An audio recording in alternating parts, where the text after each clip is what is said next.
Welcome. This is the bhyve production users call on June the 12th, 2025. Michael can't make it due to PSD can. Instead, you have Andrew, Hans, Creighton, Alexei, and Jan. So there has been a report of a problem with Windows Server 2022 on NVMe. Can you go into details? As much as I have. I'm just like I said before we started.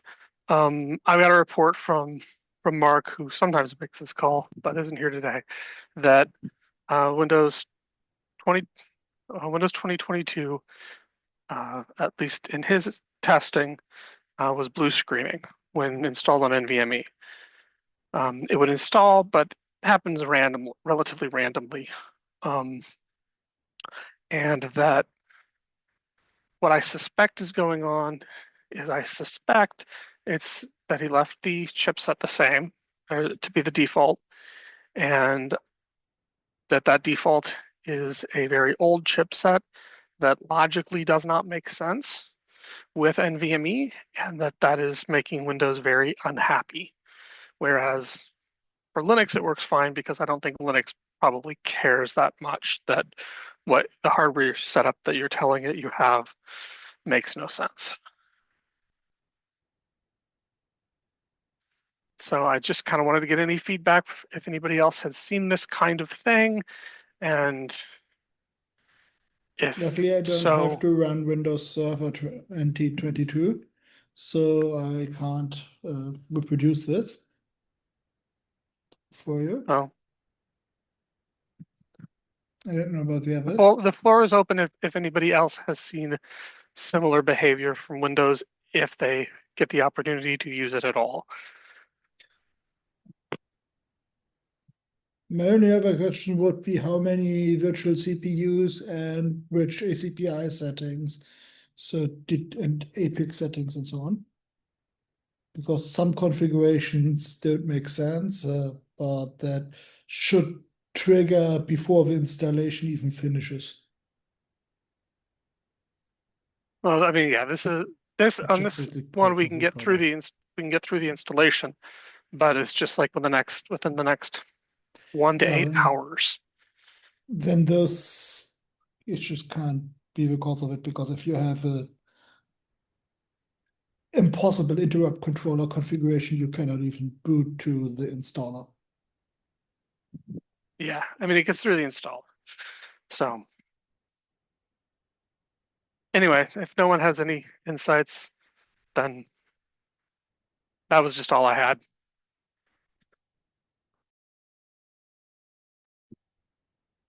Yeah, And I'm really just if you hoping can, it switching would to, be good if you could try to reproduce it, play with the setting you suspect, makes it work, and then report back next week. Maybe it's a yeah, configuration issue which only needs to be documented. I'm trying it with using Q35 as the chipset, which Mhm. I, if my theory's correct, will probably make it go away.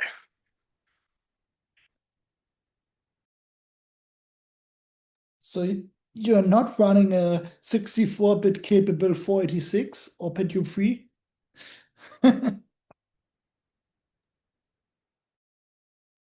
I suppose that would be entertaining to tell it to emulate.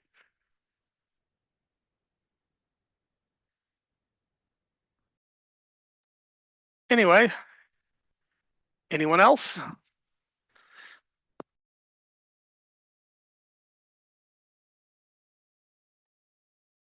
Nothing from me today. About the chipset, maybe. Uh, I've seen the code. The default chipset and the AMD chipset are practically the same. They just have the different IDs. Okay. Yeah, it just has a different ID for the AMD chipset, but the emulation seems to be the same. Okay. The I mean, emulation from that doesn't necessarily mean that Windows isn't like grabbing onto that ID and being stupid. that, and I don't know if Illumor port does something different there. It almost certainly does not. I mean,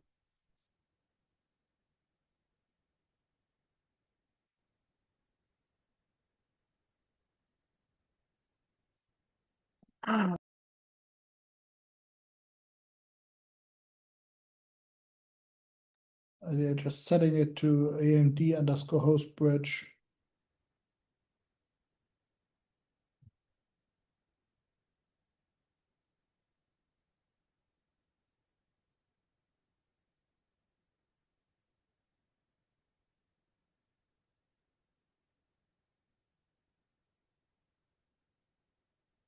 Um, Given that you have experience running with Windows in bhyve, at least other versions, is it just that NVMe works out of the box normally and is fast enough, or is it that even if you install the right VirtIO block drivers, that they are just inferior to NVMe or VirtIO oh, SCSI?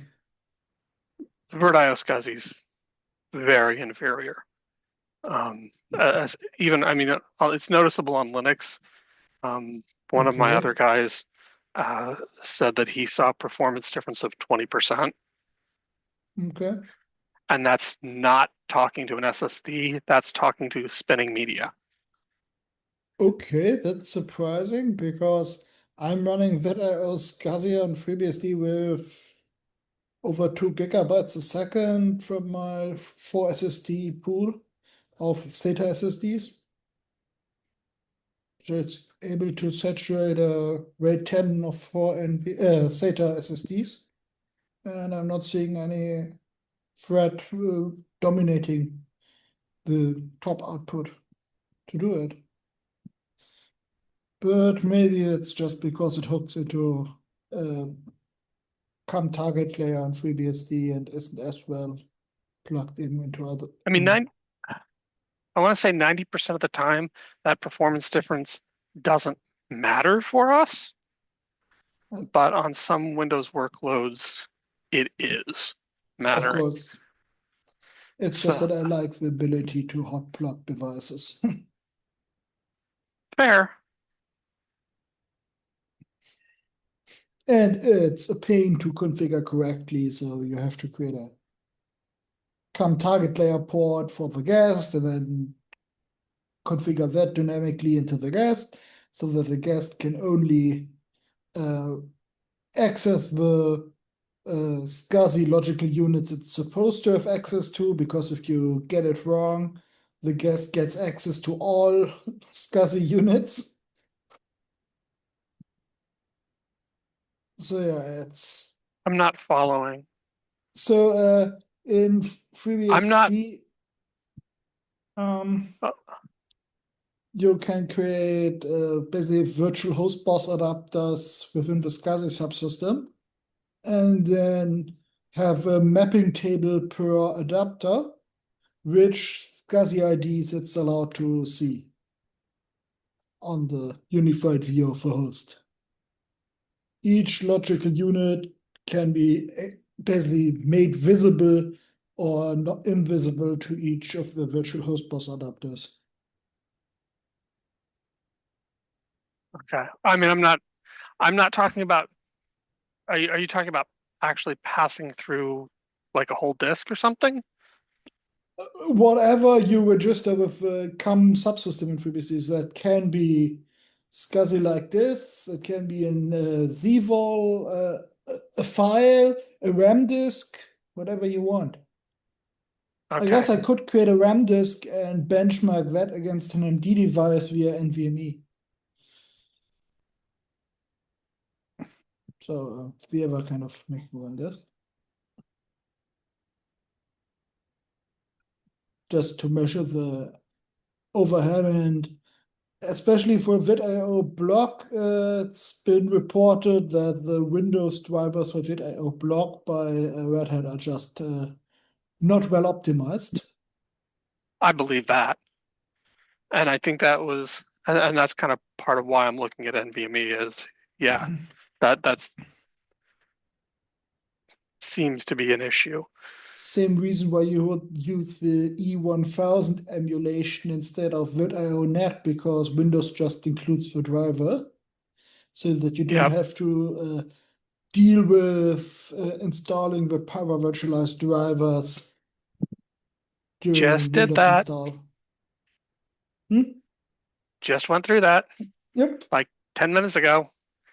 Now I need to. E1000, then you don't have to. Well, yeah, but then I have to have an E1000, which I don't particularly want.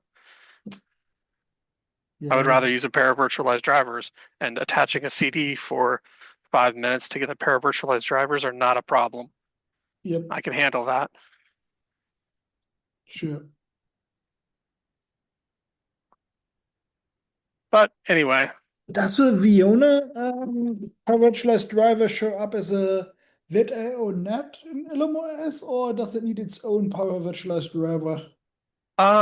it uses the same pair of virtualized driver as the same Red Hat one.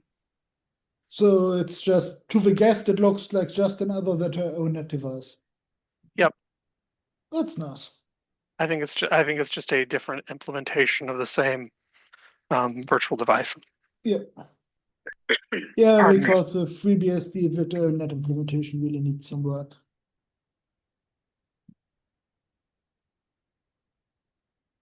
Which the LMOS Viona has done. So I think they support both multi-queue operation and single copy and batching instead of lots of VM exits.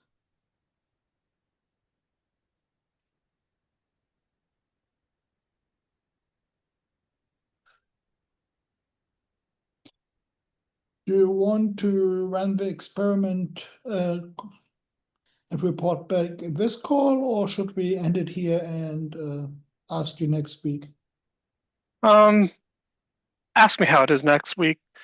Like I said, the error Mark was reporting, he was saying 1 to 8 hours to get it to fail. So I don't Oh, want to it's have an not 8-hour blue screening call. immediately.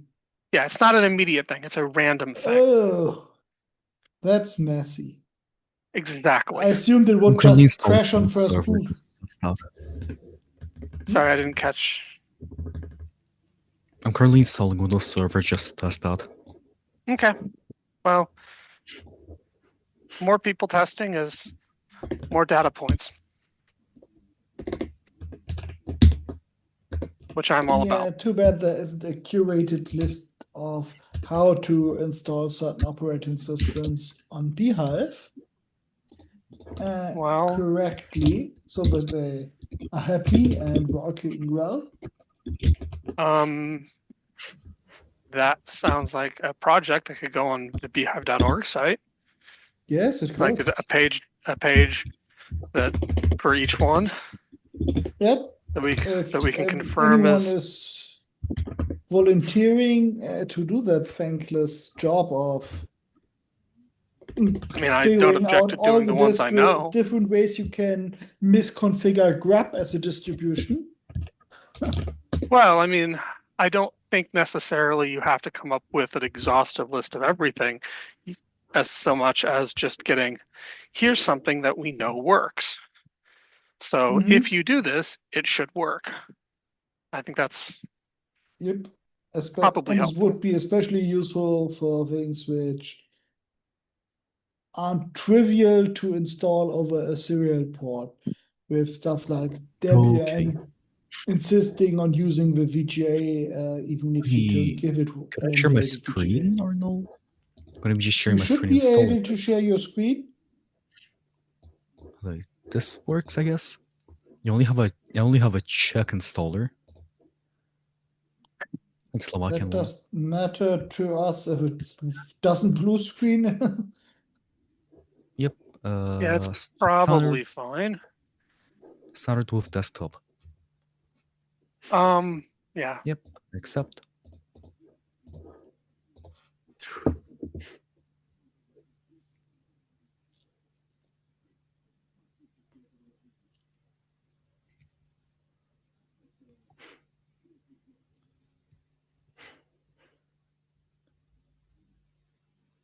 I believe it is an HCI right now, but we're gonna switch to NVMe soon.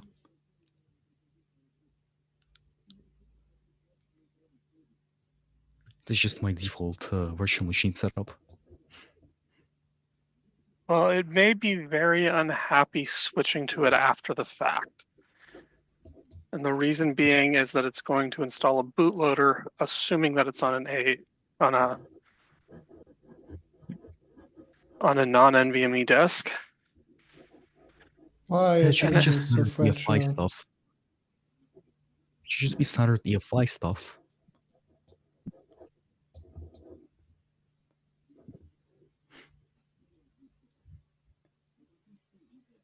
I know I personally ran into issues that the image wouldn't boot. So now I didn't try to actually go through and fix it. That's something else I need to experiment with. Script, Windows. Let me change this over here to 1.1 NVMe.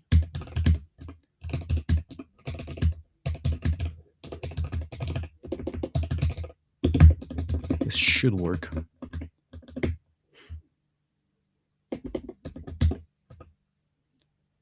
And we should be able to just remove this CD. Or well, all the CDs. So we just get this. Script, Windows Server.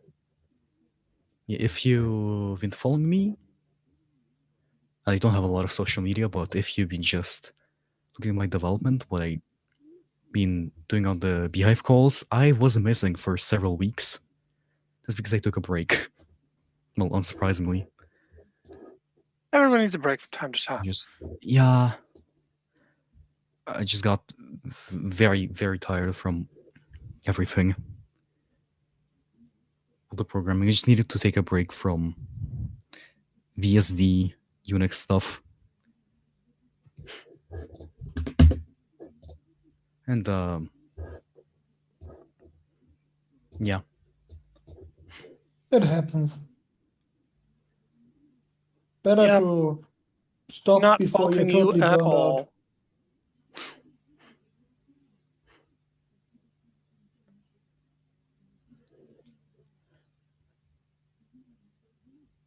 Okay. Alex. Oh, wait, no. That's password. We can't see your screen, I think. Oh, wait, it's just a new UI. It's going to be capital, lowercase, special character, and a digit. Got to do it right. Yeah. And minimum length and effectively maximum length. Okay. Control Alt Delete.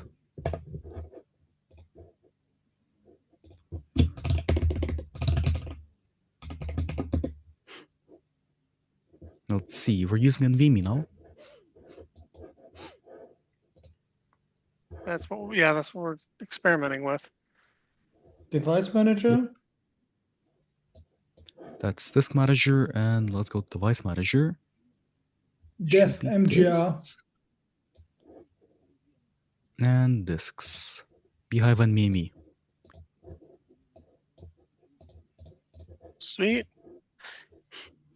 Oh, nice, it's working. Yep. How much space is taking? Let me see. Oh, I could have chosen a much smaller disk. Yeah. Yeah. Look how Windows Server doesn't need all of those fancy Windows effects. No shadows, no nothing. There is Edge though. Well, Doesn't you need Windows something to 11 do install the another same, browser. if you don't Yeah. have a GPU? Yeah. I don't know offhand. It's meant I if think you're. it still if it's meant disables if, most of the annoying shadow effects and transparency and so on, and just goes with fully opaque windows so that it just has to basically redraw destroyed regions instead of compositing repeatedly. Well, there are transparency effects in the start menu. You can see that. which transparency? Is that true transparency effect or just a background color it's like- changing? It's like a background color change over here when I move windows. Oh, you can see it over here very well. Yep. That doesn't have to be transparency because, yeah, one inefficient way to do it would be to put a transparent image on top and then have like 10% alpha black or something. But a better way to do it would be to pre-compute and replace that. I don't know if they still bother to do it correctly or if they just assume that everyone has a DirectX 12 capable GPU if they're running Windows. So I hope we have partial IC here. I don't think anybody's using this as their actual IDE for scripting. Yeah. But yeah. I have. It's fine. If you just want to do something silly with PowerShell real quick. I don't use I mean, it's partial better myself. than writing bad scripts. So Yeah, in fairness, I've also used I also tend to use gvim for bashing up bash scripts, so or not Just wait even and see if it gvim, probably just crashes. vim. Let's change Yep. language to English. If we can. I don't think we can change the language. Język.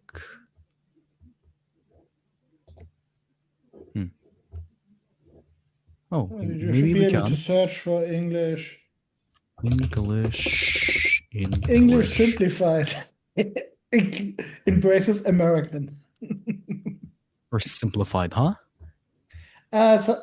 Some Chinese software made the rounds on social media when they made basically described English American and English UK as English traditional and English simplified. Just like it's normally done with Chinese.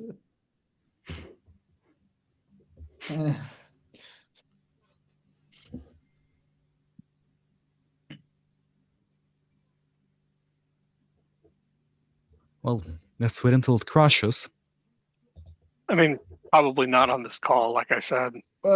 You tended could to take a install while. something like IDA64 and put some load on the disk. Or some other disk let's actually benchmark. do Ycruncher. Let's download Ycruncher on Steam. It should be probably a disk heavy benchmark, not a rendering. Oh, it's different keyboard layout. Ooh.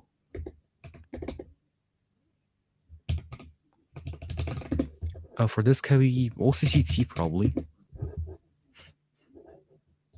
What's the one? No, that's something different. That's a sketchy Russian website we're getting here. Oh yes, yeah. OCT.ru, official site. Sure. Official site. Yeah, definitely official. Oof. Yep. Why is Bing like that?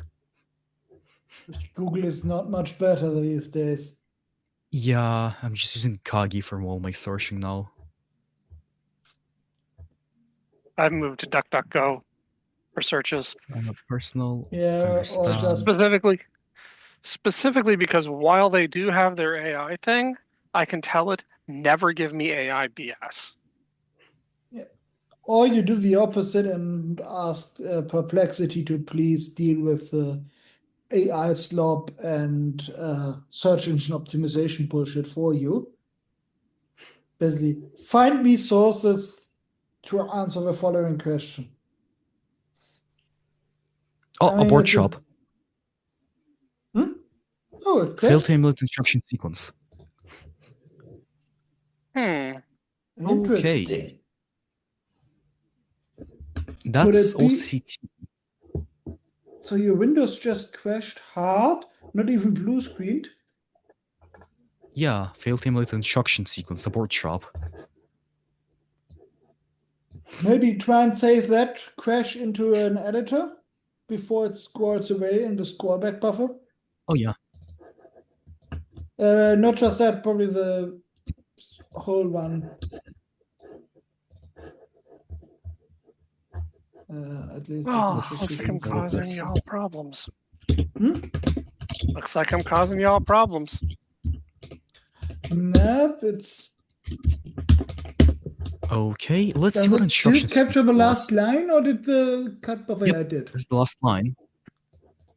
Field limit instruction sequence, and it's this. Yeah, that's the opcode.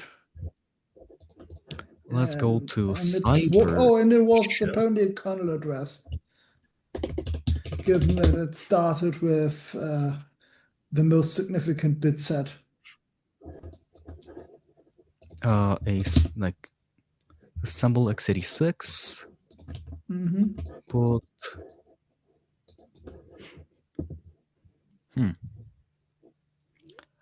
I am not sure how to read the x86 assembly properly, but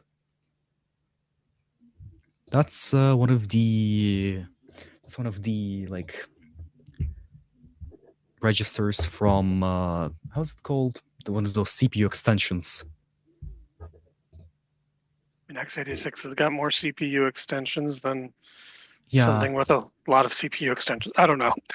It's a move unaligned packed single precision floating point. In which encoding? Let's have a look. Yeah, this is the one of the registers from. I don't remember which one it is. It's SSE, so yeah, it's one like SSE. you can see by the whatever. X, AVX would be Y, and AVX Yeah. 512 would be Z at. Thank you. An at. But we don't know if that's valid or if it's just garbage being decoded. Maybe. It has those jump of equals to this address. Such This looks like garbage. No, that's a short relative address. So if first you have a test, that makes sense, that sequence, which makes that leads me to believe that this is real code, because you have a vector move, then an addition, followed by a test and a conditional jump. Yep. And then you do an add. But it's a bit strange. Where did where's my VNC viewer? Can each of you add which CPU you're running on, so that someone could else, or you later could look up the various instruction set extensions? So maybe that if Windows is using some kind of SIMD optimized mem copy in the NVMe driver, and it's some kind of I already forgot the NVMe password. emulation bug or SIMD emulation bug, that the vector instruction set isn't properly emulated, or the I already SIMD managed to register forget my file not password. saved. Wow. I mean, it should all be done in hardware on modern CPUs, so it's a bit weird. Oh. Yeah, I forgot my password. Let's boot to Linux and use set HC to reset it. Let's go. Did the keyboard layout change? Maybe. But let me see. Let's just add an HCIC Because it would be here. easy if it's only the keyboard layout. You just have to know to type it in the right keyboard layout. HCICD. Open bhyve. Is that a ISO. yeah? That's just a comma. Just tripped up by your font.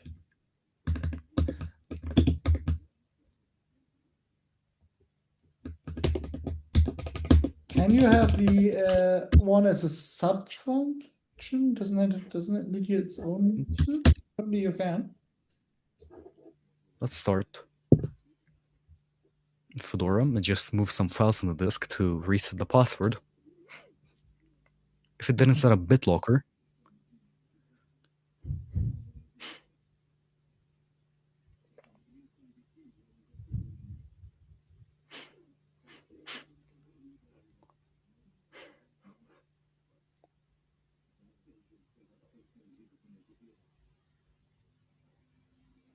Okay.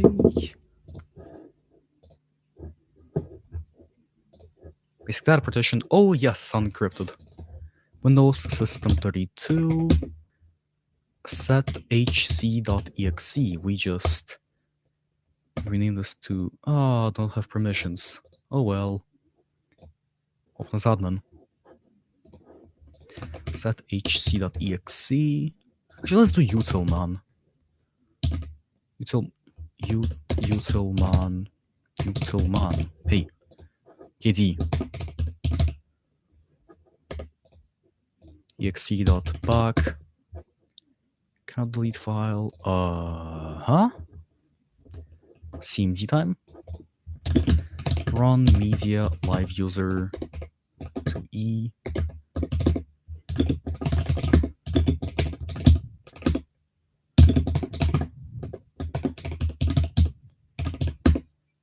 Read-only file system. Why is it mounted to read-only? No. Mount-O. Are you root? W. Oh. So let's remount this at this read write. Dev NVMe 1P3.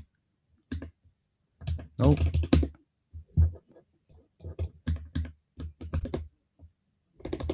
Run media live user. Can find an netcf stub, huh?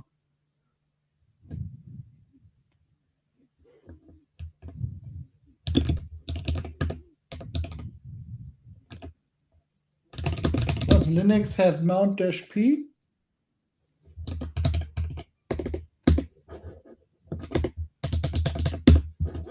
I don't know.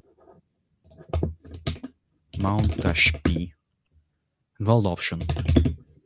So the umount, let's just umount to dev NVMe 0 and 1P2. P3. What was it again? P3, okay. Yep, sudo mount option rw dev NVMe 0 and 1P3 on MNT. Come on, to read write.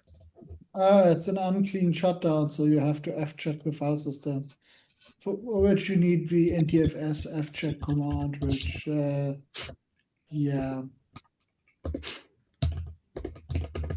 Well, on my side of things here, I do have it running Windows updates. So That's also a nice I/O test. Lots of random I/O. NVMe 0 and 1P3. Sorry, what was that, Jan?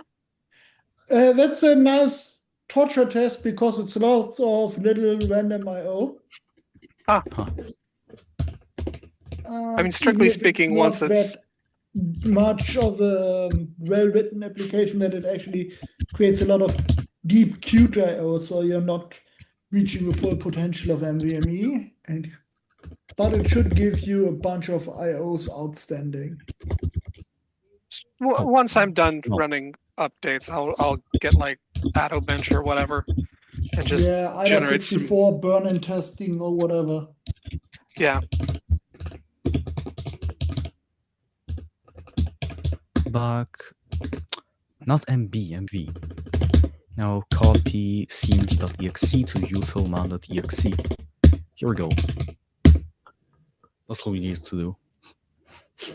Just replace utilman, and now we remove this, start Windows again. And when it boots, we can change the password.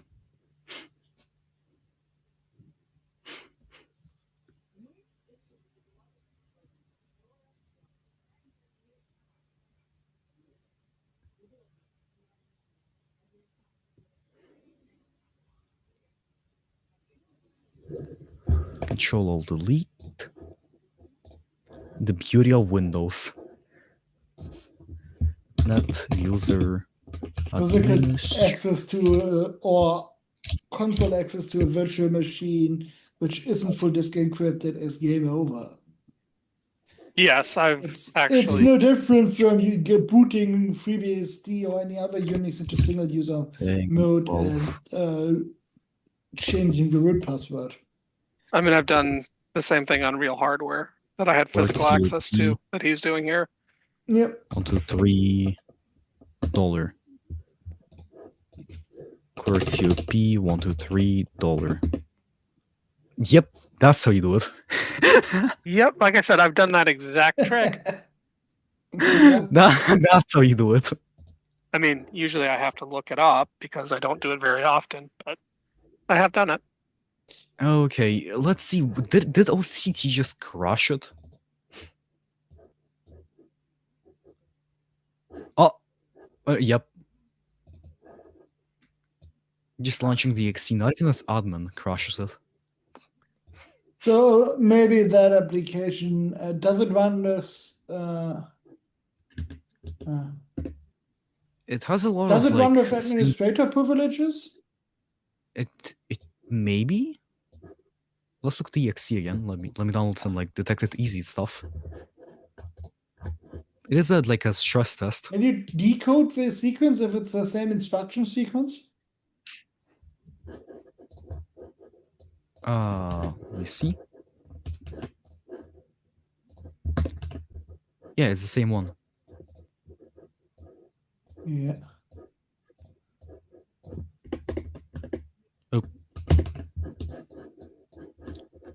Oh, where's it? Did it restart? It just restarted, huh? Well, since it's reproducible, that probably needs to be listed as a bug.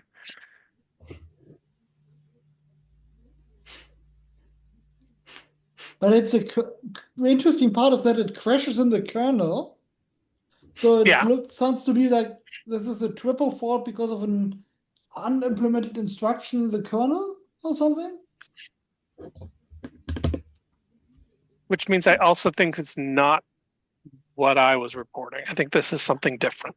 No, this is not a blue screen, definitely. Yeah. This is a hard crash. Exactly.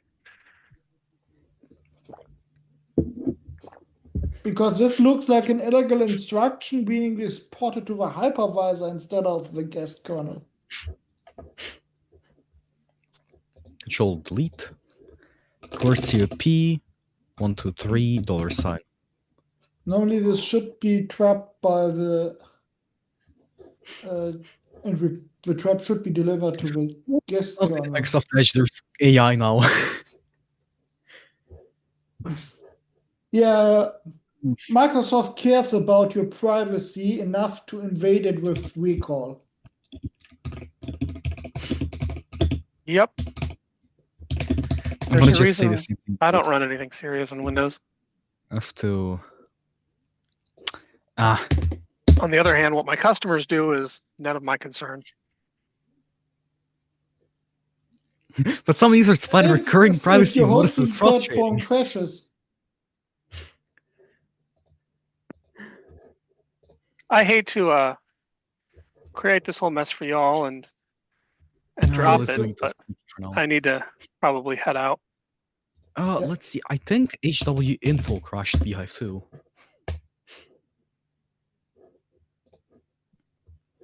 Didn't it use the user space ring 0 driver? What is it called? To poke this truly cursed driver, which Microsoft invalidated a while ago. Which restores Steve? Oh yeah. It was really funny to read up because it was so bad I had to read it twice before I believed that this that particular one never should have gotten. Yeah, even the original developer tried to explicitly said, "Don't use this for anything." From the internet, but thanks to version control, they're all running the second to last version with a full feature set, which had a code signature on it back from the Windows 7 days, or even Vista. It was. And but he basically had his back then obtained his code signing certificate as a single developer. And because the driver never saw a new release, people were still running this horrible, cursed by design driver, which kind of made tons of features which user space has no business poking at, intentionally available to user space, and apparently half of the or more of the ecosystem of RGB bullshit in modern Yeah. PCs depended on this because it was the most convenient way. Almost all of the RGB stuff used it, and the reason is because almost all of the RGB stuff developers don't have, I say developers very loosely because they don't actually have people who, write drivers. And so they used this rather than writing their own driver. Yeah, they were used another piece of software so that you can basically access the I2C bus from user space. Yep, and then which is horrible. Bang shit out of there. So that they can It made me want to cry. I2C to their RGB controller module. Because, I don't know, it would have been too much to ask them to have a microcontroller with a USB 1.1 or interface on there, right? They could have just used 12 megabit full speed USB and put it in a motherboard USB 2 socket. But instead, now they decided against using USB, which is what makes it so easy to access via the human interface driver in Windows. Instead, they came up with this 20-cent cheaper bullshit idea. Yeah, it was dumb. But it's 20 cents cheaper than just using USB. No, we're gonna save so much money on motherboards. Yeah, times a million. Yeah, we're gonna save so much money. Yeah, and you don't have to do it yourself. You just copy and paste what the last person before you did, and then reskin the user interface. That's fucking pretty much what happened.